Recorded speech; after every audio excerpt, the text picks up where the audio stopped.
எப்படி கேரளால ஆடுது 2 lakhs சார் அப்படின்னு. எதுக்குமா அப்படின்னு. 30 seconds சார்.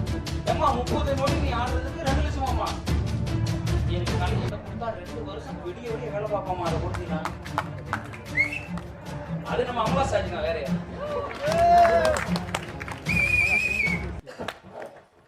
சுயம் கொளுத்தி படைப்பாளனாக்கிய தமிழ் தாய்க்கு வணக்கம்.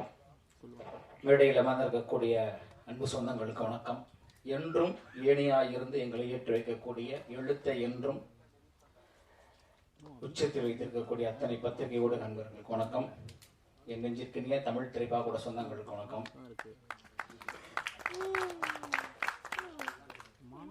அரணம் ஒரு பெரும் தர்மம் தான் அது. அதாவது ஒரு சொல்லினாங்க பெரும் புள்ளிகள் எல்லாம் வரலன்னு. பரவாயில்ல, சிறு சிறு புள்ளிகள் சேர்ந்து தானே ஒரு நாள் பெரும் புள்ளி ஆகும். அதனால ரொம்ப நல்ல பெரிய அனுபவம். ஆனா எனக்கு நல்லா இருக்கு எனக்கு இந்த அனுபவம். அதனால அவர் சொன்ன மாதிரி ஆன்டி டிப்ரெஷன், இன்சோம்னியா இது எல்லாமே வந்துருச்சு எனக்கு. அது பரவாயில்ல. ஆனா 20 வருடம் சினிமால இருந்தவனே நீங்க இந்த அடி அடிக்கிறீங்கன்னா புதுசா வரோட என்ன அடிடாடி அடிப்பீங்கன்னு தோணுது. ஒரே ஒரு திமுரு, அது தமிழ்னால இருறா நான் நின்று பாக்குறேன்னா நிக்கிறேங்க, வேற ஒண்ணும் இல்ல. வேற ஆளா தான் நிப்பாங்கன்னு தெரியல. நான் இருக்கிற இடத்துல பேர்பட்ட ஒரு விளையாட்டு விளையாடுறாங்க சீரியஸா. என்ன மாதிரியான அரசியலா இருக்கு. ஒரு கலைக்குள்ளேயே கலையை கொள்கிறவர்கள் இருக்கிறது அது சினிமாவா தான் இருக்கும். வெளியில இருப்பானான்னு தெரியல. வெளியே இருந்து ஒரு எதிரி வருவான், வெளியே இருந்து ஒரு விஷயம் வரும், எங்கேயாவது ஒரு 2 துரோகி இருப்பான், இடுப்புல குத்துவான். மொத்த பயில சுத்தி இருக்கிறவங்களுக்கும் சினிமாவை அழிப்பதற்கான நாட்களாவே இருக்கிறாங்கன்றத உண்மையுமே கண்மாடி பார்க்க நேர்ந்தது. இன்னொரு பாடலாசினா வருவோம், 25 பேர் இருப்பாங்க, அது 2 நிமிஷம் நம்ம பேசிட்டு இறங்கி போயிடுவோம். இதுதான் நமக்கான மேடை. அந்த ஒரு 2 வருஷம் வேற ஒரு பார்வை. இங்க வந்திருக்கக்கூடிய அனைவருக்கும் நன்றி. நான் சொன்ன மாதிரி மோகன் அவர்கள் எல்லாம் வெளியாடலாம் கிடையாது. அதனாலதான் நான் அவரை நான் விருப்ப விருந்தினர் லிஸ்ட்லயே சேர்க்கல. அவர் என் குடும்பம், எனக்கு 15 வருடம் எனக்கு தெரியும் மோகன் அவர்கள். நான் ஒரு அடிப்படையில இருந்து நாங்க பயணிச்சிருக்கோம். பழையவனார்பேட்டைக்கு முதல்ல இருந்து அவரு எனக்கு பழக்கம்ன்றதுனால ஒரு முறை சொல்லியிருக்காரு, அண்ணன் ஒரு புது பையனுக்கு பாட்டு தரேன், கூக்குன்னு ஒரு பாட்டு எழுத போறானே, நீங்க என்னென்ன சொல்றீங்கன்னா சந்தோஷமா கொடுங்கன்னு சொன்னேன் அவர்கிட்ட. எனக்கு பாட்டு வேணாம்னு சொல்லி நான் ஒரு புது பையனுக்கு பாட்டு கொடுத்தேன். அந்த திரௌபதியில நினைக்கிறேன். எனக்கு வேணாம், நான் எழுத 400 ஒரு பாடல் ஆயிரும், நீங்க அந்த புது பையனுக்கு கொடுங்க. அந்த பையனுக்கு பேச வச்சாரு. அந்த பையனுக்கு பேசினாப்புல. ரொம்ப மகிழ்ச்சி. ரொம்ப யதார்த்தமான ஒரு கலைஞன் அவர். பெரிய தில்லு உள்ளவர். அதுதான் வேணும் இன்னைக்கு. அதெல்லாம் இன்னைக்கு காணாம போச்சு. இன்னைக்கு கலைஞர்கள் வீரியமே இல்லாம இருக்கிறாங்கன்றது ரொம்ப கோபமா இருக்கு. மோகனுக்குலாம் சரியான வீரியம் இருக்குல்ல. இப்படிதான் அன்னைக்கு எல்லா கலைஞர்களுமே இருந்தாங்க. நீங்க யோசிச்சு பாருங்க, ஒரு காலகட்டத்துல அவ்வளவு தைரியமான வீரியமான கலைஞர்கள் இருந்தாங்க. படமே நீ பார்க்க கஷ்டமா இருக்கு. வெற்றாம குத்துறாங்க இருக்கட்டும் எல்லாமே. அதுல நன்றி மோகன் அவர்களே. இருந்தாலும் சொல்றதுக்காக ஒரு பேச்சுக்காக மகிழ்ச்சி. ஒரு 3 தரப்பா பேசியிருந்த இடத்துல அரணம் குழுவுக்கு என்னுடைய நன்றியை தெரிவிச்சுக்கிறேன். முதல்ல கதைநாயகி வர்ஷா. அதாவது தன்னுடைய இசை வெளியீடு விழாக்கு, தன்னுடைய படத்துடைய ப்ரமோஷனுக்கே வரமாட்டாங்க கதைநாயகிகள். இந்த பொண்ணு எனக்கு கிட்டத்தட்ட அசிஸ்டன்ட் ரைட்டர் மாதிரி அவ்வளவு வேலை பார்த்துருக்காங்க. அது இப்படி ஒரு கதாநாயகி கிடைப்பாங்கன்னா கிடைக்க மாட்டாங்க. அதாவது அவங்களுடைய ஷெடியூல் முடிச்சுட்டு போயிடுவாங்க. நீங்க நம்ப மாட்டீங்க, மொத்த படமும் அவங்க என் கூட தான் இருந்தாங்க. முழுக்க நீங்க இருந்திருக்க. ஏன்னா எங்களுக்கு எந்த கேப் கிடைக்குமோ எங்களுடைய காம்பினேஷன் நாங்க பதிவு செஞ்சுட்டே இருப்போம். 12-12:30 மணிக்கு திடீர்னு போய் சேலை மாத்திடுவாங்கன்னு சொல்லுவேன். நம்ம அப்படியே சட்டை மாத்தி வந்துடலாம். ஓடி போயிட்டு தட ஓடி கிளம்பி வருவாங்க. அவ்வளோ தூரம் இந்த நிமிஷம் வரைக்குங்க ஒரு சப்டைட்டில் ஒரு சின்ன ஒரு திருத்தம் இருக்குன்னா அதை அவங்க பார்த்து சொல்லிட்டு இருக்காங்க. ஆச்சரியமா இருக்கு. என்ன கேட்டீங்கன்னா அவங்க கதைநாயகின்னு சொல்லோட ஒரு சிறந்த கலைஞர்னு சொல்றேன் இந்த படத்துக்கு. நான் அப்படிதான் ரொம்ப நன்றி. அதே போல ஒளிப்பதிவாளர் அவரும் ரொம்ப சிறப்பு. ஒரு முறை என்ன அவருடைய தப்பாட்டு சார் அவரோட வயது கருதி மேல ஒரு உயரத்துல ஏறி ஒரு சின்ன அரசெங்கல்ல நடக்கணும், விழுந்தாருன்னா முடிஞ்சு போச்சு. அந்த அரசெங்கல்ல ஏறி ஷூட் பண்ணணும்னு சொல்லிட்டு இருக்கேன். சார் இது மேல ஏறி நடக்க முடியுமா? அரசெங்கல் செவரு தான் இருக்கு பில்டிங் மேல. திரும்பி பார்த்தா கேமரா தூக்கி மேல இருக்காரு. எனக்கு பக்கத்து அசால்ட்டா எடுத்துட்டு, அதெல்லாம் பெரிய விஷயம். ரொம்ப நன்றி சார் அந்த வகையில. அதே மாதிரி இந்த படத்துக்கு ரொம்ப முக்கியம். ஏன்னா இந்த கதை எப்படிப்பட்ட கதை அது கொடுத்து நான் அடுத்து பதிவு செய்யறேன். ஒரு எழுத்த நம்பியே வந்த ஒரு படம் இது. அந்த வகையில பிகே அவர்கள் அலுவலகத்தில் கூட்டும் போது கதை சொன்னேன். அவர் வார்த்தை சொன்னாரு, சார் எனக்கு சம்பளமே நீங்க என்ன வேணா கொடுங்க, நான் படம் பண்றேன்னு சொன்னாப்புல. இன்னைக்கு எந்த டெக்னீஷியன் சொல்லுவாங்க சம்பளத்தை விடுங்க சார், இந்த கதை ரொம்ப வித்தியாசமா ஒரு படத்தொகுப்பாளரா இது எனக்கு பேரை தரும், ஏன்னா அது விட்டுருங்க, இந்த படம் எனக்கு நான் செய்யறேன் அப்படின்னு சொல்லி ஒரு விஷயம் செஞ்சாப்புல. ரொம்ப மகிழ்ச்சி. நன்றி அவர்களே. அதே போல என்னுடைய இசையமைப்பாளர் இன்னொரு கதையை நாக்கி எல்லாருக்கும் ஒரு சிக்கல் இருக்கு. உங்கள்கிட்டையும் ஒரு வேண்டுகோள் வச்சுக்கிறேன், தயவு செஞ்சு பார்த்துக்குங்க. சுத்தி காய்ச்சலா இருக்கு, எல்லாருமே உடல்ல சரியில்லாம இருக்காங்க. அதனால ஒரு அன்போட நான் உங்களை கேட்டுக்கிறேன், நீங்க தண்ணி குடிக்கிறது எல்லாம் சாப்பிடுறது எல்லாமே பார்த்துக்குங்க. ஓமந்தூராரில் ஒருத்தர் அட்மிட் ஆயிருக்காப்ல, விஷயம்பால ஒரு இடத்துல அட்மிட் ஆயிருக்காப்ல, இந்த பொண்ணு மதுரையில் அட்மிட் ஆயிருக்கு. எல்லாருக்குமே உடல் சரியில்லாம போகுது, ஒரே மாதிரியான பிரச்சனை வருதுங்க. அது இந்த மழைக்கு பிறகான சிக்கலான எனக்கு தெரியல. நீங்க எல்லாருமே வெளியே போயிட்டு இருக்கிறவங்க, வெளியே சாப்பிட்றவங்கன்றதுனால ஒரு அன்பு கோரிக்கையா வைக்கிறேன், தயவு செய்து உங்களோட உடல்நிலையை பார்த்துக்குங்க. தண்ணி உணவுல மட்டும் கொஞ்சம் கவனமா இருக்குன்னு நான் கேட்டுக்கிறேன். எல்லாம் இன்னைக்கு அவங்களாம் வந்திருப்பாங்க, அவங்க வர முடியாது. இசையமைப்பாளரே இல்லை பாருங்க, அவர் வர முடியாத ஒரு சூழல்ல ஒரு சிக்கல் வந்து நேர்ந்தது. அந்த ஒரு சமூக அக்கறையோட உங்களையும் கேட்டுக்கிறேன். நீங்க முழுக்க நீங்க வெளியே பயணிக்கிற ஆட்கள்ன்றதுனால தயவு செஞ்சு கொஞ்சம் பார்த்துக்கங்க. அது தெரிஞ்சு அன்புமணி அவர்கள் பதிவு செஞ்சார், இந்த மழை வந்து ஒரு டிசாஸ்டர், இதுக்கப்புறம் ஒரு 10 நாள் கழிச்சு ஒரு டிசாஸ்டர் வரும்னு சொல்லி ஒரு முறை சொன்னார். அப்படிதான் நடந்துட்டு இருக்கு. அவர் சொன்ன மாதிரி ஒரு மருத்துவன்ற முறையில் அவர் சொன்னது சரியா தான் இருக்கு. அதனால கொஞ்சம் நீங்க கவனமா இருக்கும்னு கேட்டுக்கிறேன். அடுத்ததான் என்னுடைய அன்பு பாடலாசிரியர்கள் பாலா அவர்கள், சகனா அவர்கள் வந்திருக்காங்க. ஒரு சிறந்த பாடல், இன்னொரு பாடல் முருகானந்தம் அப்படின்னு ஒருத்தர் எழுதியிருக்காரு, அந்த ஒன்று பாடல் இருக்கு. சகனுடைய பாடல் வந்து கதை சூழல் கருதி வெளியிட முடியல. எனக்கெல்லாம் அந்த வெளியே இருந்திருக்கு, கலைத்திறன்லாம் வெளியிட்டு போய் உட்காந்துருக்கு, என் பாட்டே வரல. என்னது உதயநிதி ஸ்டாலின் படம் கலைத்திறன்றாங்க, பாட்டே வரலையே. ஒரு பாடலாசிரியருக்கும் தன் பாடல் வரணும்னு இருக்கும். எனக்கு இந்த பாடலை போட்டால் கதை தெரிஞ்சிருந்தாலும் போடலாமா, தவிர எடுத்துக்காதீங்க. அது ஒரு சூழல் போச்சு. சினமும் அப்படிதான் ஆச்சு, சினம் படத்துக்கு போனால் நம்ம பாடல் வரல.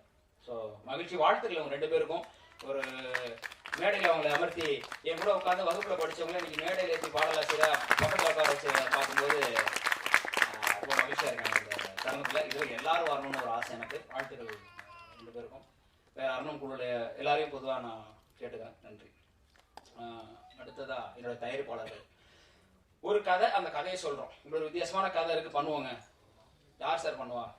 நீங்களாம் நினச்சா நம்மளாம் சேர்ந்து பண்ணலாம், என்ன சொல்கிறீங்க? அப்படிங்கும்போது ஒரே ஒத்த மனுஷன், ஒரு பேப்பர் இருக்கு, ஒரு பேனா இருக்கு, இதை வச்சுட்டு ஒரு மனுஷன் சொல்றதுக்கு ஒரு 1.5 கோடி ரூபாய் ரெடி பண்ணி படம் பண்றதுக்கு வரணுன்றது எவ்வளவு பெரிய விஷயங்க. அதை என்னை நம்பி வந்த என்னுடைய தயாரிப்பாளர்களுக்கு என்னுடைய நன்றியை நான் தெரிவிச்சுக்கிறேன். ஏன்னா அவங்களுக்கு சினிமாவே தெரியாது, என்ன தெரியும், தமிழ்ல தெரியும், அவ்வளவுதான். அந்த கதையை நம்பி வந்தாங்க, அந்த வகையில ரொம்ப மகிழ்ச்சி. அதில் நான் ஒரு விஷயம் ரொம்ப உறுதியா இருந்தேன். அதாவது பாடலாசிரியர் பிரியன்ற ஒருத்தன் திருச்சிராப்பள்ளியிலேருந்து 2003 சென்னைக்கு வரான், அவன் பயணிக்கிறான், போராடுறான், 10 வருஷம் படாத பாடுபடுறான், சாப்பாடுகள் இல்லை, வண்டியை பெட்ரோல் இல்லாமல் தள்ளுறான், எல்லாம் பண்ணிட்டு தனக்கான வீடு வாங்கியாச்சு, கார் வாங்கி இடம் வாங்கியாச்சு. தமிழ் இந்த திரைப்பாடல் அவனுக்கு அந்த இடத்த கொடுத்துச்சு. அப்புறம் என்ன பண்றது? 10 வருஷத்துலேயே ஒரு இடத்த கொடுத்துருச்சு, வெற்றி பாடல்களோடு நெறிஞ்சு நிற்கிறோம். நிச்சயமா தோணுச்சு, ஒரு பாடலாசிரியர் நம்ம சொல்லிக் கொடுக்கல, ஒரு பாடலாசிரியர் வழிகாட்டல, ஏன் நம்மளும் இப்படி இருக்கணும்ன்றதுனாலதான் 2013 தமிழ் திரைப்பாக்கூடம் அப்படின்ற ஒரு விஷயத்தை நான் கொண்டு வந்தேன். ஏன்னா நான் கேட்டிருக்கேன் மூத்த பாடலாசிரியர்கள்ட்ட, ஏன் அங்க பண்றீங்கன்னு மூஞ்சி நேரம் சொன்னாங்க. நீங்க பாட்டு எழுதுங்க, நான் எழுதுறேன், நீங்க எதுக்கு முன்னால கொண்டு வரீங்க, நீங்க இப்படி இருக்கீங்க, நீங்க சும்மா இருங்க, பண்ணாதீங்க பண்ணாதீங்க பண்ணாதீங்கன்னு அதை தவிர்த்துட்டு தான் இருந்தாங்க. பெரிய பாடலாசிரியர் தலைமுறை கடந்த மூத்த கவிஞர் வாலிபர்கள் மட்டும்தான், யாருமே செய்யாத விஷயம் செய்ய அப்படின்னு. எனக்கு கண்ணதாசருக்குலாம் பாடலாசிரியர் பேர் வரும், ஆனா உனக்கு தான் பாடலாசிரியர் உருவாக்கிய பாடலாசிரியர் பேர் வரும். அந்த ஒரு மகிழ்ச்சி. அப்ப 13ல இருந்து 23 வரைக்கும் என் 10 வருஷம் நான் அப்படிதான் வாழ்றேங்க. என்னுடைய பாடல்கள் குறைஞ்சு போச்சு, நீங்க பாத்தீங்கன்னா தெரியும். 2003 2013 வரைக்கும் தட்டி தூக்கி இருப்பேன், அவ்வளவு பாடல்கள். அப்புறம் 13ல இருந்து 23 வரைக்கும் பாத்தீங்கன்னா எழுதிட்டு தான் இருக்கேன், இப்ப வரைக்கும் எழுதிட்டு தான் இருக்கேன். இருந்தாலும் பாத்தீங்கன்னா கொஞ்சம் கம்மியா இருக்கும். ஏன்னா நான் சம்பாரிச்சு இன்னொரு கார் வாங்கலாம், இன்னொரு வீடு வாங்கலாம், அதனால என்ன பண்ண போறோம், போகும்போது ஒண்ணும் கிடையாது. ஒரு 10 பேருக்கு அறிவை கொடுத்து செல்வது, அறிவு தானம் தான் உங்களுக்கு மிக சிறந்தது. சாப்பாடு போட்டு அடுத்த பசிக்கும், ஆனா அறிவை கொடுத்துட்டாங்கன்னா அவன் காலத்துக்கு நிலைச்சு நிற்பான். அப்புறம் நான் படிச்சேன் தமிழ் தமிழ் தமிழ்னு மேடை பேசிக்கிட்டு வளர்த்துக்கிட்டு கட்சி வளர்த்துக்கிட்டு இருக்கிறதுக்கு அதுக்கு நான் சொல்லிக் கொடுக்குறதா உண்மை. தமிழுக்கு நான் திருப்பி என்ன செய்யறேன்னு ஒண்ணு இருக்குல்ல, என் மொழிக்கு என் மொழி எனக்கு உணவிட்டு இருக்கிறது, என் மொழி எனக்கு கலை கற்பித்திருக்கிறது, என் மொழி என்னை வாழ்வித்திருக்கிறது. அந்த மொழிக்கு நான் என்ன செஞ்சேன்றதான் அப்பதான் கலைஞன்னு சொல்லிக்கிறது எனக்கு தகுதி. அந்த வகையில ஒரு 200-250 பேருக்கு எந்த பாரபட்சமும் மற்ற ஒருத்தர் சொன்னார், உங்களுக்கு எதிர்களை நீங்களே உருவாக்கி கொண்டிருக்கிறார். நான் ரொம்ப மகிழ்ச்சி, போர்க்களத்தில் நிற்பதற்கான தைரியமும் துணிச்சலும் எனக்கு இருக்கிறது. என் எதிரில் நிற்பவன் ஜெயிச்சால் நான் தான் ஜெயிச்சேன், தோத்தால் நான் தானே ஜெயிச்சேன், என் பிள்ளைங்க தானே அதெல்லாம். அந்த மாதிரி ரொம்ப மகிழ்ச்சி. அதன் வழியாகத்தான் இன்னைக்கு அரணம் வந்தது. கதையை நம்பி வந்தாங்க, அவ்வளவுதான் சொல்லுவாங்க. கதையை நம்பி வந்த தயாரிப்பாளர்கள் பிரச்சனைகள் இருக்கதான் செய்தது. ஒரு இயக்குனராக படம் எடுக்கும் பொழுது ஒரு விஷயத்தை பார்க்கும்போது மாற்றணும்னு தோணுச்சு. அப்பதான் மோகன் அவர்கள்லாம் வந்தாங்க. மோகன் என்ன விஷயங்கள், அவர் சில விஷயங்கள் சொன்னாங்க. அப்புறம் அப்படி இப்படி இப்படின்னு மாத்தி பிரச்சனை, அதாவது சினிமா பிரச்சனை தான், அது இல்லைன்னு சொல்ல மாட்டேன். வருத்தம் என்னன்னா, இப்படி பிரச்சனையாவே ஒருத்தன் வாழ முடியுமா சினிமால? வெளியே இருந்து பிரச்சனை தான் சமாளிக்கலாம். இப்ப சேகுவேராவுக்கும் பிடல் காஸ்ட்ரோவுக்கும் அமெரிக்க ஏகாதிபத்தியத்துல இருந்தா பிரச்சனை வந்தது. சேகுவேராவும் பிடல் காஸ்ட்ரோவும் பிரச்சனை இருந்தா என்ன பண்றது? இங்க அப்படிதான் இருக்கு இல்லையா? அமெரிக்க ஏகாதிபத்தியம் இருந்துச்சு, தைரியமா எடுத்தாங்க. ஒரு காரணம் இருந்து வெளியேந்து ஒருத்தன் உள்ள வந்தான். உள்ள திரும்பினாலே பாடலாசிரியர் தானே நீங்க நடிக்கிறீங்களா? அங்க ஆரம்பிக்கிறது வன்மம். நீங்க ஏன் டைரக்டர் ஆறீங்க? நான் என்ன வேணும் எனக்கு தோணுகிறது, எனக்கு ஒரு விஷயம் இருக்கு, என் சுதந்திரத்தை பறிப்பதற்கு உனக்கு என்ன பிரச்சனைன்ற அளவுக்கு நீ பண்ணக்கூடாது. சீரியஸா அப்ப எனக்கு 2 மடங்கு போறது. தமிழ் படிச்சதுக்கு அப்புறம் அந்த தன்மானமும் சுயமும் பாரதியை படித்தது இல்லைன்னா அப்புறம் என்ன அர்த்தம் இருக்கு? அப்பதான் 2 மடங்கு கோவம் நான் பாத்துக்கிறேன். அந்த உச்சம் அந்த கோபத்துலதான், அந்த கோபம் தான் ஆரம்பம். என்ன கேட்டீங்கன்னா இந்த சினிமா மீது ஒரு கோபம்னு நான் சொல்றேன். இந்த இடத்துல அவ்வளவு சிக்கல்கள் அதை எடுத்து செல்வதற்கு இருந்தது. ஒரு பொறுப்பு ஒரு திரைக்கலைஞன் வந்து எல்லா மேடையிலும் ஏன் கலைஞர்கள் அழுகிறார்கள்னு நம்ம யோசிச்சு பார்க்க வேண்டியிருக்குங்க. ரொம்ப கஷ்டமா இருக்கு. எல்லா மேடையிலும் யார் வந்தாலும் முதல்ல யார் அழுறா பாருங்க, நடிகர் அழுறது இல்ல, எல்லா இயக்குனரும் இங்க மைக்க பிடிச்ச உடனே அழுறான். அது விஜயகுமார் ஆகட்டும், இப்ப ஃபைட் கிளப் விஜயகுமார் எடுத்து பாருங்க, முதல்ல மைக்க பிடிச்ச மனோஜ்குமார், யாரா இருந்தாலும் மைக்க பிடிச்சோன்னு அழுறாங்கன்னா ஒரு கலைஞனை அலை வைக்கக்கூடிய இடம் எப்படிங்க நல்லா இருக்கும்? ஒரு கலைஞனுக்கான வாய்ப்பை நம்ம தரணுமா? சினிமா ஒரு கலைஞனை காயப்படுத்தலாமா? சினிமா கார்பரேட் காரர்கள் கையில போயிடுச்சு. ஒரு காலத்துல படைப்பாளிகள் கையில சினிமா இருந்தது. எனக்கு கேட்டு திரும்ப சினிமா பணக்காரர்கள் கையில இருந்து மீண்டும் படைப்பாளிகள் கரங்கள் எனக்கு சினிமா வரணும். ஒரு பாலுமேந்திரா ஊட்டியில போயிட்டு அசால்ட்டா படம் எடுத்து வந்துட்டார். ஏவிஎம்லாம் கையை கட்டி நான் படம் பண்ணுறாரு. இப்ப படம் வேற மாதிரி இருக்குங்க, நான் பண்ணல. 300 கோடி 400 கோடிக்கு குப்பையா இருக்குது. சித்தா மாதிரி, அயோத்தி மாதிரி, அற்புத கிடா வந்து புலம்புறாரு. எருமுனர் படம் வந்தது யாருக்கும் தெரியாது. ஒரு ஆகச்சிறந்த கலையை மக்கள் ரசிக்க தயாரா இருக்காங்க, சத்தியமா ரசிக்க தயாரா இருக்காங்க. சில படங்கள் திரையரங்குகளை தோற்ற படங்கள் ஓடிட்டு இருக்கு. நீங்க பாத்தீங்கன்னா தெரியும், ஓ இந்த படம் வந்திருக்கா, நல்லா இருக்கு. அப்ப மக்கள்கிட்ட கொண்டு போய் சேர்க்கவே முடியல இந்த படத்தை. ஒரு படம் 1500 தியேட்டர்ல அவங்க தான் வருவாங்க. அத்தனை ஷோவும் நீங்க தான் வருவீங்க. ஓடிட்டு இருக்க படத்தை தூக்கிடுவீங்க. புது படம் வர முடியாது. ஆரணம் தோற்றாலும் அதை எதிர்கொள்ள தயாராக நினைக்கிறேங்க. அந்த ஒன்றுதான் நன்றிங்க. சும்மா நாச்சும் அரணம் ஜெயிச்சிரும், அரணம் பயங்கரமா அப்படியே ஆயிடும்லாம் எனக்கு தெரியாது. ஏன்னா இந்த கும்பல்ல இதுக்கப்புறம் அட்லீஸ்ட் நான் படத்தை எடுத்து ரிலீஸ் பண்றது எனக்கு இருக்கடான்றது அவ்வளவுதான் இருக்கு. அதுதான் வந்து நிக்கிறேன். அவ்வளவுதான் எதிர்கொள்றதுக்கு தயாரா இருக்கேன். அதாவது உண்மை சொல்ல போனா இந்த திமிங்கலங்களுக்கு மத்தியில் நான் தோல்வியை எதிர்கொள்வதற்கு தயாரா வந்து நிக்கிறேன். அவ்வளவுதான். அப்புறமா அடுத்த படம் பண்ணணும். அதுதான் ஓடிலாம் பெற மாட்டேன். அதான் உண்மை. படைப்பாளிகள் கரங்களை திருப்பி சினிமா வரணும். எங்களுடைய தனித்தனி படைப்பாளிகள் எடுத்த சினிமா எங்களுக்கு மீண்டும் வேணும். உங்க 200 கோடி 300 கோடி குப்பைகளை தயவு செஞ்சு எங்கேயாவது எடுத்துப்படுங்க. நல்ல நல்ல கலைஞர்களை, நல்ல கலைஞர்களை, கலைகளை கொண்டாடுவதற்கு எங்கள் பத்திரிகையாளர்கள் இருக்கிறார்கள், மக்கள் இருக்கிறார்கள். இடையில பூந்துட்டு நீங்க பண்ற அட்டகாசம் தாங்க முடியும். ஒரு இடத்திலையும் நீங்கள் கொடுக்கக்கூடிய சிக்கல்கள் வந்து சினிமாவை சீரழித்துக் கொண்டிருக்கிறது. ஒரு படம் எடுத்தா ட்ரக்ஸ் அட்டி தட்டி வெட்டி இதே நீங்க படமா காமிச்சீங்கன்னா மக்களுக்கு என்ன சொல்றீங்க? மக்கள் என்ன கருத்தை நீங்க கொடுக்குறீங்க? என் படத்துல வெட்டு இருக்குங்க, எதுக்கு வெட்டான்? என் படத்துல பிரச்சனை இருக்குங்க, எதுக்கு பண்றான்? சமூக அறம் வேணாம் ஒரு கலைஞனுக்கு. ஒரு கலைஞர் ஒரு கதையை பேசுகிற பொழுது, ஒரு கதையை மக்களிடம் கொண்டு செல்கிற பொழுது ஒரு அடிப்படை அறம் வேணும். ஏன் சித்தா கொண்டாடப்படுது? ஒரு பெண் குழந்தை மீதான பாலியல் வன்முறை பேசுகிற பொழுது எத்தனை குடும்பங்களுக்கு அது போய் சேருது? ஏன் அயோத்தி கொண்டாடப்பட்டுச்சு? எங்கிருந்தோ அந்த வடநாட்டு பெண்ணுக்கான ஒரு அன்பை எங்கிருந்தோ ஒருத்தன் செலுத்தினான்ற போது அந்த படம் எவ்வளவு பேருக்கு போய் சேருது? சினிமா சாதாரண கலை இல்லை, அது அற்புதமான ஒரு இடம். அதில் 1000 விஷயங்களை சொல்ற இடத்துல வந்துட்டு அவ்வளவு ஒரு அட்டகாசமான ஒரு விஷயமா காசு மட்டும் இருந்தா போதும் என்ன வேணா பண்ணலான்னு படம் பண்றாங்க. அப்ப பண்ணிட்டு போங்க, ஏதோ பண்ணுங்க. ஆனா உண்மையிலுமே சினிமா பண்ண விட சீரியஸா கிடா இயக்குனர் நினைச்சு பார்க்கும்போது வருத்தமா 10 டிக்கெட்டுக்கு கிடையாது வெளியே போனான்னு சொல்றாங்கன்னா எப்படி ஒரு திருப்பி கிடா எடுப்பார்? அழகர் சாமியின் குதிரை எடுத்த சுசீந்திரன் என்ன பண்றாரு? நான் மகானர்ல எடுத்து 100 நாள் வெற்றி பெற்ற அவர் எந்த தைரியத்தில் அழகர் சாமியின் குதிரை எடுத்து வந்து பண்ணாரு? அவரை திருப்பி அடிச்சு விரட்டி அவர் திருப்பி கமர்ஷியல் சினிமா போயிட்டு வருது. கலைஞர்களை ஊக்குவிக்க வேண்டும். ஏன்னா ஒரு கலைஞனா அந்த வேதனை எனக்கு இருக்கு. இப்ப இந்த இடமே எனக்கு அதுதான் நான் பதிவு செய்ய விரும்புறேன். அதாவது என்ன செய்யும் சினிமா, என்ன ஒரு பொறுப்பா, என்ன அது ஆன்டி டிப்ரெஷன், இன்சோம்னியா, அதாவது போயிடுச்சு, உச்சகட்டத்துக்கு போயிடுச்சு. ஒரு ஆரம்பத்துல நிற்கும் போது ஒரு 100 பேர் நிக்கிறான். திரும்பி பார்க்கும்போது இந்த வடிவேல் காமெடியில் வர மாதிரி எங்கடா இங்க இருந்த ஒருத்தனையும் காணான்ற மாதிரி ஓடி போறான். ஒருத்தருமே இல்லைங்க பின்னாடி. பாடலாசிரியர் பிரியா மட்டும் நிக்கிறான், எங்க யாரையும் காணும். இந்த படத்துக்கு வேற பணம் வாங்கிக்கலாம் வெளியே. எனக்கு ஒரு சாதனை வேணும்னு ஆசை. எப்படி பாடலாசிரியர் வாங்கின பாடலாசிரியர் ஆகணும்? தமிழ் திரைப்பாக்கூட மாணவர்கள் மட்டுமே தயாரித்த சாதனை இப்போ மோகன் அவர்கள் இங்க பதிவு செய்யறாரு. அதை நான் செஞ்சதுனால தானாச்சு. வெளியிருந்து காசு வாங்க வந்திருக்கும். அதை செய்வதற்காக அத்தனை சிரமங்களை, போராட்டங்களை தாங்க வேண்டியது. மருத்துவமனையில் அட்மிட் ஆயிருந்தாங்க. என்ன உச்சகட்ட ஆன்டி டிப்ரெஷன்ல இருக்கீங்க, உங்களுக்கு செக் பண்ணும்போது இன்சோம்னியால 6 மாசம் ஒருத்தர் தூங்கவே இல்லைன்னு அப்படி இருக்கும்.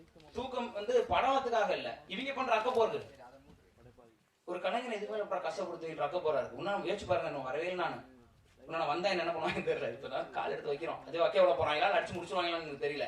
அது பரவாயில்ல, இருந்தா நான் பாட்டு எழுத போயிடுவேன். இல்ல அதுவும் தரலன்னா தமிழோட வாழ்ந்துருவேன். கடைசி வரைக்கும் தமிழ் தான் எனக்கு. அந்த தமிழை என்னை காப்பாற்றும், தமிழை நேசிச்சு போயிட்டே இருப்போம். அவ்வளவு அந்த தமிழ் எது தருதோ எங்கேயாவது 4 பிள்ளைங்களுக்கு பாடம் சொல்லி விட்டா வாழ்ந்துருவேன். நீங்க நம்பி யாரும் இல்லை.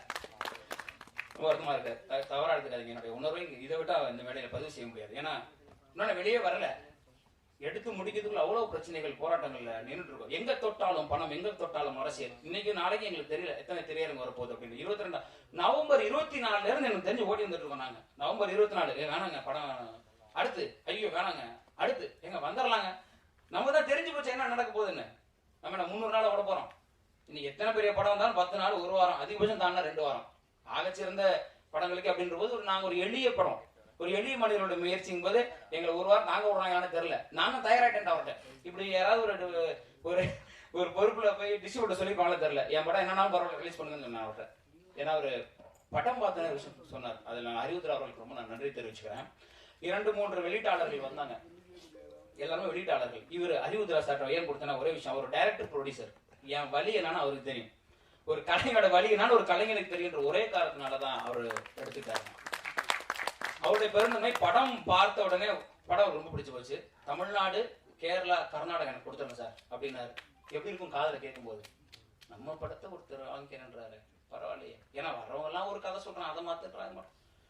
அப்படி திரு அறிவுத்ரா அவர்கள் இப்ப கையை பிடிச்சி நிக்கிறதுனால ஓரளவுக்கு நான் நகர்ந்து போறேன். இல்லைன்னா ஒத்தாளா நின்றுட்டு இருந்தேன், என்ன பண்றதுன்னு தெரியல. இத்தனைக்கும் இவ்வளவு பேர் சினிமா நம்ம சுத்தி நிக்கிறான், எங்க போனாங்கன்னே தெரியல. எல்லாரும் நான் பெருமையால சொல்றேன், நான் அவரை கூப்பிடுவேன், நான் இவரை கூப்பிடுவேன், நான் நம்பிட்டு இருந்தேன். அவங்க வந்துருவாங்க, நம்ம தான் பாட்டு எல்லாமே நம்ம கிட்ட கொடுத்துருக்கோமே, எவ்வளவு பாட்டு கிட்ட கொடுத்துருக்கோம். ஒரு போன் பண்ணா நமக்கு சப்போர்ட் பண்ணிட போறாங்க, ஒரு போன் பண்ண வாங்க கணிரன் பண்ணிடுவாங்கன்னு நினைச்சேன். திரும்பி பார்த்தா ஒருத்தனையுமே காணும். திருப்பி அடிக்கணும் போல எல்லாரையும். இதுக்காவது ஜெயிக்கணும்னு தோணுது, இதுக்காவது எந்திரிச்சு வந்துடணும்னு தோணுது. அந்த வகையில் அறிவுறுத்தல் அவர்களுக்கு என்னுடைய நன்றியை தெரிவிச்சிருக்கேன் சார். ஏன் கூட நான் தான் ஓடுறேன், அவர் ஒரு ஏதாவது பெரிய ஆர்டிஸ்ட் படம் மட்டும் போக தானே, என் படத்தை வெளியிடுறதுக்காக போராடிட்டு இருக்காரு அவருக்கும் போது அது ஒரு ரொம்ப மகிழ்ச்சி. போராட்டங்கள் தான், சிரமங்கள் தான். இப்ப பாருங்க, இப்ப கூட மோகன் அவர்கள் ஒரு விஷயத்தை சொன்னார், 29 கூட போலாமான்னு. ஆளா ரைட், தயார் தான். இத்தனை வருடங்கள் காத்திருந்தவர்களுக்கு ஒரு வாரம், நீங்க சொன்னது சரிதான். ஒரு பிரச்சனை இருக்கும்போது நம்ம எப்படி கொண்டு போடுறோம், 30 லட்ச ரூபான்றது பெரிய விஷயம். அந்த வகையில அதை கண்டிப்பா செய்யணும். அதனால அதோட கொடுமை உதிராவர்கள் பதிவு மீண்டும் பதிவுறேன். வெளிப்படம் வந்தது கூட பரவாயில்லைங்க, முத்து ஆட வந்தான்னு 10 வருஷம் அவங்க என்ன சம்பாதிச்சாங்க, திருப்பி அதை வேற கொண்டு வரீங்க. இருக்கிறவங்களுக்கே தேட்டர் கிடைக்க மாட்டேங்குது, இருக்கிற படத்தை ரிலீஸ் பண்றதுக்கு ப்ரொடியூசர் சாவுறான். இவங்க உட்கார்ந்துட்டு எங்கெங்கயோ அவங்க 10 வருஷம் சம்பாதிச்சதெல்லாம் குப்பையை போட்டு நோட்டி திருப்பி எடுத்து நீங்க தான் சம்பாதிச்சிட்டீங்கல்ல. இன்னைக்கு மட்டும் 3 தேட்டர் ஓடுதுங்களாங்க, திருப்பி அந்த தேட்டர்ல நீங்க படத்தை போட்டா எங்க யாரு, நீங்க தான் சினிமா கொள்றீங்க. அப்புறம் நல்ல படம் வரல, மலையாளத்துல சினிமா சூப்பரா இருக்கு, தெலுங்குல சூப்பரா இருக்கு, அவங்க அருமையான கதை பண்றாங்கன்னா நாங்க தான் கதை பண்றோமே, நீங்க பார்க்க விட மாட்டீங்களே. நீங்க திருப்பி வேற படங்களை 10 வருஷம் கழிச்ச படம் தேவையாங்க, நீங்க சொல்லுங்க. அவன் டிவிலே 100 தடவை பார்த்துருப்பாங்க மக்கள். இன்னைக்கு போய் திரையரங்குக்கு போய் பாருங்க, வெளியே முழுக்க ஏதோ 10 வருஷம் பழைய படம் போஸ்ட் ஒட்டிச்சிருக்காங்க. இல்லைன்னா ஹிந்தி படம் இருக்கு. அக்வாமேனுக்கு நமக்கு என்ன சம்மந்தம் இருக்கு? அக்வாமேனுக்கு நமக்கு என்ன சம்மந்தம் இருக்கு? அவன் சம்பாதிப்பாங்க, உலகளாவியாலும் சம்பாதிப்பான். என் தயாரிப்பாளர் அத்தனை 1000 படத்தை வச்சுக்கிட்டு எங்களுக்கு ஒரு கடன் கழிச்சிடாத. அந்த படத்துக்கு பின்னாடி ஒரு 1000 குடும்பம், 500 குடும்பம் இருக்கு. அவெல்லாம் சினிமா, ஒரு சினிமா ஜெயிச்சிட மாட்டோமா, வந்துட மாட்டோம். நம்ம நீங்க அக்வாமேனு டங்கு டுங்குன்னு நீங்க கொண்டு வந்தீங்கன்னா அதையாவது விட்டு தொலைங்க. முத்துவெல்லாம் இப்ப யாருங்க கேட்டாங்க? டிவில ஒரு 300 தடவை போட்டாங்க. யூடியூப்லயே 10 லாங்குவேஜ் இருக்குது. நீங்க இந்தியில ரஜினி பேசுவார், நீங்க போட்டீங்கன்னா விட்டா கொரியன்ல பேசுவார், ஜப்பானீஸ் எல்லாம் பேசுறாரு. ஏன்னா அவர் ஜப்பான் ரசிகர். அவ்வளவு தூரம் பார்த்த படத்தை திருப்பி எடுத்துட்டு தியேட்டர் பிடிச்சிட்டு புரியல. ஒரு சினிமா பண்றோம், கொண்டு போறோம், எவ்வளவு ஒரு புதுசா சொல்றோம். நீ நல்லா இல்ல நல்லா திட்டுங்க, சட்டை பிடிச்சி திட்டுங்க, வாயிலே பேசுறியா உன் படம் நல்லா இல்ல, கருத்தை நான் சொல்றேன் திட்டுங்க. அப்ப நாங்க வாங்கிக்கிறோம், நாங்க திருப்பி ஒரு நல்ல படம் திருப்பி கொண்டு கொடுக்குறோம். அதுக்கு எங்களுக்கு இடத்த கொடுங்க, வாய்ப்பு கொடுங்க, எங்க படத்தை விற்கிறதுக்கான இடத்த கொடுங்க. சுத்தி நின்றுட்டு உன்ன முத்து ஆள வந்தானு இதுக்கு முன்னாடி நாங்க 10 பேர் இங்க போராடணும், ஐயா படம் கொடுங்க ஐயா. எந்த தொழிலுங்க முதலாளி கை கட்டுறான், கார்பரேட்காரன் கையை கட்டுறான் வைக்கிறாங்க. எங்க போனாலும் பணம் போட்ட ப்ரொடியூசர் தான் கை கட்டுறான். எந்த தொழிலாவது நடக்குமா? அது நமக்கு வரவும் மாட்டேங்குது. வேற நம்ம கட்டி பழக்கம் தான் பரவாயில்ல. நம்ம இப்படி நிக்கிற ஆளு பழகிட்டேன், இப்படி நின்று ஒண்ணும் நடக்க மாட்டேங்குது. சரி நடக்குது, நடக்கட்டுங்க. ரொம்ப மகிழ்ச்சி ஐயா. என்னுடைய படத்துடைய முதல் பார்வையும் பத்திரிகையாளர்கள் தான் வெளியிட்டீங்க. நான் என்றைக்குமே உயிரா நேசிக்கிற பத்திரிகையாளர்கள், உங்களுக்கு தெரியும். மேடை ஏற்றி உங்கள் கரங்களால் தான் எந்த யாரும் வேணாங்கன்னு சொல்லி உங்களை வச்சுதான் அதை வெளியிட்டு அதே வார்த்தை தான் நான் ஹரிசாட்டி சொன்னேன். சார் யாருமே வரலன்னா என்ன சார், எழுத்தே நம்பி இருக்கக்கூடிய நம்ம நேசிக்கக்கூடிய பத்திரிகையாளர்கள் இருக்காங்க, நான் அவங்களை எப்பவுமே மதிக்கிறேன், அவங்க போதும் எனக்கு அப்படின்னு தான். நீங்க வேற வழி இல்ல, ஏன்னா எங்க போனாலும் ரொம்ப காசு கேட்கறான், எதை தொட்டாலும் காசு கேட்கறான் பெருசு பெருசா. அந்த அளவுக்கு திருமணம் காசு கேட்கறான், பயமா இருக்கு. ஒரு இன்ஸ்டால 2 நிமிஷம் ஆடுற போன 50,000 கேக்குது. ஹீரோயினுக்கே சம்பளம் கொடுக்க மாட்டான், நீங்க என்ன 2 நிமிஷம் ஆடுறது 50,000 கேக்குது. ஒரு படி கேரளால ஆடுது 2 lakhs சார் அப்படின்னு. எதுக்குமா அப்படின்னு. 30 seconds சார். அம்மா 30 நொடி நீ ஆடுறதுக்கு 2 லட்சமாமா. எங்க கலைஞர்கிட்ட கொடுத்தா 2 வருஷம் விடிய விடிய வேலை பார்ப்போமா, அதை கொடுத்தீங்கன்னா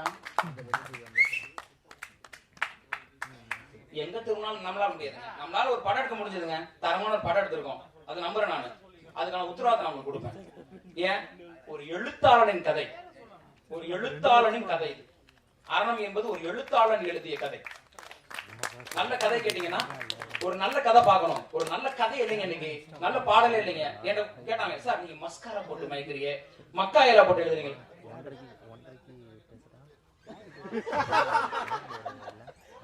அது நம்ம அமலா சாஜினா, வேற யாரு ஃபிளைட்ல போட்டு தெரியும் வேற கேட்டுச்சு. ஏமா நானே ஃபிளைட்ல போலாமா, எதுங்கம்மா ஃபிளைட்ல போட்டு தலை சுத்திருச்சு இல்ல ஃபர்ஸ்ட் காதல் உள்ள சரியா. எங்க மேனேஜர்ட்ட பேசுறாங்க, பிஆர்ட்ட பேசுறாங்க, யோ என்னையா நினைச்சிட்டு இருக்கீங்க, என்னையா நடக்குதுங்க, இன்ஸ்டா மட்டும் திறந்து வச்சுட்டு நியூஸ் ஆனதன் மாதிரி எப்பேற்பட்ட பத்திரிகையாளர்கள் இருந்த துறைங்க இது, எப்பேற்பட்ட மூத்த பத்திரிகையாளர் அவரு. என்ன நான்லாம் அவர் இருக்கும்போது இருந்தது எனக்கு பெரிய மகிழ்ச்சி. என்னெல்லாம் அவர் வந்து எழுதினாரு, தம்பி சொல்லுப்பா முகவரி சொல்லுப்பான்னு. அப்பேற்பட்ட எழுத்தாளர்கள் இன்னுமே சாலைகள்ல பயணிச்சுட்டு இருக்காங்க. நீங்க எங்கேயாவது இருந்துட்டு 10 லட்சம் கோடி 20 லட்சம் கோடி எங்க திரும்பினாலும் எதை தொட்டாலும் காசு. ஒரு கலையை மக்களிடம் கொண்டு சேர்ப்பதற்கு இவ்வளவு போராட்டம். என் பத்திரிகையாளர்கள் எவ்வளவு சப்போர்ட் பண்றாங்க.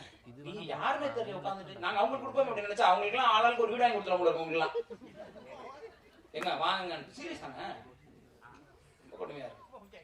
அந்த வகையில அரணம் ஒரு எழுத்தை நம்பி உருவாக்கப்பட்ட ஒரு திரைப்படம், ஒரு சிறந்த கதை. அது உரிமையா நான் சொல்ல முடியும். முதல் பாதி இன்டர்வல் இடைவேளை அப்ப நீங்க படம் பார்த்துட்டு போட்டியே வைக்கலாம், 1 லட்சம் நான் கொடுக்குறேன், செகண்ட் ஹாஃப் என்னன்னு சொல்லிட்டீங்கன்னா அப்படியே சொன்னாங்க. அரணம் படத்தை பார்த்துட்டு முதல் பகுதியை பார்த்துட்டு இடைவேளைக்கு பிறகு வெளியே வந்துட்டு இல்ல இடைவேளை மேடையிலேயே நீங்க இதாங்க நீங்க சொல்லிட்டீங்கன்னா நான் மேடையில 1 லட்சம் ரூபாய் கொடுத்துடலாம். அந்த திரைக்கதை அப்படி இருக்கும். அந்த கதை ஒன்றை நோக்கி ஆரம்பித்து ஒரு உணர்வை பிரதிபலித்து ஒருத்தர் நின்றோம். இந்த படம் முதல் முறை ஒரு பெரிய தயாரிப்பாளர் ஒருத்தர் வந்தாரு, வெளியிட்டாளர், அவர் ஒரு ஆளு விட்டுருங்க, அவர் அவன்டா அப்படின்ற மாதிரி ஒரு ஆளு. படம்லாம் பார்த்துட்டு இது ரிஸ்க் எடுக்க மாட்டோம் அப்படின்னாரு. எனக்கு நல்லா இருந்தது. ஃபர்ஸ்ட் ஆஃப் முதல் பகுதி முழுக்க ஒரு ஸ்கிரீன் பிளே, ஒரு திரைக்கதை, 2வது பகுதி முழுக்க வேற ஒரு திரைக்கதை. இது வரைக்கும் அப்படி பதிவு செஞ்சது இல்ல. அவர் சொன்னார் இப்படி பண்ணக்கூடாது, நீங்க ஸ்கிரீன் பிளே ஜம்ப் பண்ணிருக்கீங்க, முதல் பகுதி முழுக்க ஒரு திரைக்கதை சொன்னீங்கன்னா அதை நோக்கியே தான் போகணும். நான் ஏன் அதை நோக்கியே போகணும்னு கேட்டேன். எவனா மாத்துறது? அப்ப முதல் பகுதி முழுக்க ஒரு திரைக்கதை, இடைவேளைக்கு பிறகு நீங்க வந்து படம் பார்க்க ஆரம்பிச்சீங்கன்னா வேற ஒரு டைப் ஆஃப் ஸ்கிரீன் பிளே, வேற ஒரு வகையான திரைக்கதை ஓடும். அங்க முதல் பகுதியில் இருந்த ஒரு வசனம், ஒரு கேரக்டர், ஒரு பொருள் கூட உங்களுக்கு 2வது பகுதியில் இன்னொரு பதில கொடுக்கும். இந்த வாழ்க்கை இப்படி நேராக பார்க்கும்போது ஒன்றை சொல்கிறது, ஆனா அதுக்கு இன்னொரு முகம் இருக்கும்ல, உண்மையான முகம் இருக்கும்ல. அதை சொல்லும் போது அட அப்படியா, ஓ அதான் இப்படியா அப்படின்னு உங்களை உடைச்சு உங்களுடைய பதில் எல்லாம் கொடுத்துக்கிட்டே முடிச்சு அவுத்துட்டே வரும். அதுவும் ஒரு படத்துக்கு கிளைமாக்ஸ் சொல்லிட்டு படம் பண்றதுக்கு பெரிய திமிரு வேணும். நான் கிளைமாக்ஸ் சொல்லிட்டேன், நீங்க படம் ஆரம்பிச்சு கொஞ்ச நேரத்துல கிளைமாக்ஸ் தெரிஞ்சிடும் உங்களுக்கு. ஆனா அது எப்படி நடந்ததுன்னு ஓப்பன் கிளைமாக்ஸ் வச்சுட்டு இதுல ஒரு கதை திரைக்கதை எழுதியிருக்காங்க. ரொம்ப திமிரா இருக்கும் பேசும்போது, அதான் உண்மை இருக்க யதார்த்தத்தை நான் சொல்லி ஆகணும். அப்படிப்பட்ட ஒரு திரைக்கதை. அப்போ ஒரு நல்ல கதையை, நல்ல திரைக்கதையை, ஒரு நல்ல திரைப்படத்தை நீங்க பார்க்கணும் நம்பினீங்கன்னா நிச்சயமா அரணம் உங்கள் கதை வழங்கும். எங்களிடம் பெரிய பொருளாதாரம் கிடையாது, எங்களிடம் பெரிய நடிகர்கள் கிடையாது, எங்களிடம் பெரும் மொழிகள் கிடையாது, எங்களிடம் பெரும் தயாரிப்பாளர்கள் கிடையாது. எங்களிடம் பெரும் தமிழ் இருக்கிறது, நல்ல கதை இருக்கிறது, நல்ல திரைக்கதை இருக்கிறது. எழுத்தை நம்புகிறவர்கள், ஒரு நல்ல திரைப்படம் பார்க்க வேண்டும் என்று நம்புகிறவர்கள், முடிவில் ஒரு நல்ல படம் நல்லா இருக்கு அப்படின்னு நீங்க சொல்லக்கூடிய ஒரு படமா அரணம் இருக்கும். இந்த வாழ்வின் எங்கெல்லாம், அதாவது தூர வானில் பறந்தாலும் பறவை மேகம் ஆகாது, மரக்கிளைதான் அதன் கூடு இறங்காமல் போகாதுன்னு ஒரு கவிதை எழுதுங்க. அந்த மாதிரி இந்த வாழ்வு எதை நோக்கி நீங்கள் எத்தனை கோடி பேரை சுற்றி வந்தாலும் இறுதியில் நீங்கள் அடைவது உங்கள் வீடு என்கிற கூடு. அந்த வீடும் அந்த வீட்டுக்குள்ள இருக்கிற அந்த 4 பேரும் 3 பேரும் எவ்வளவு முக்கியன்றதா இந்த அறம் பேசுது. இந்த சமூகம் எவ்வளவு முக்கியன்றத சாதாரண, அதுக்காக உடனே மெசேஜ் எல்லாம் சொல்றேன்னு சொல்லி நினைச்சிடாதீங்க. கதையோட்டத்தோட போகும். மகிழ்ச்சி. நிறைய பேச நினைக்கிறேன். நல்லபடியாக உங்களுடைய அன்பை கொடுங்கள். இந்த இந்த இந்த இதெல்லாம் போனதுக்கு அப்புறம் என்ன படமா விட்டாங்கன்னா அடுத்த படத்துல சந்திப்போம். இந்த படத்தை வெளியில விட்டாங்கன்னா வெளியில சந்திப்போம். படம் கொஞ்சமாவது ஓடிடுச்சுன்னா சந்தோஷம். என் தயாரிப்பாளர்கள் ஒரு வார்த்தை சொன்னார், அதுதான் என் தைரியமே. இவ்வளவு தைரியத்தை நான் தனியா எடுக்க முடியும். என் தயாரிப்பாளர்கள் தோற்றாலும் என்னோடு நிற்பார்கள்ன்ற நம்பிக்கை எனக்கு இருக்கு. அந்த நம்பிக்கையில படம் பண்ணியிருக்கேன். வெற்றியோ தோல்வியோ எதிர்கொள்ள தயாராக இருக்கிறேன். எது வந்தாலும் ஏற்றுக்கொள்கிறேன். என் படம் நல்ல படம் எனக்கு தெரியும்.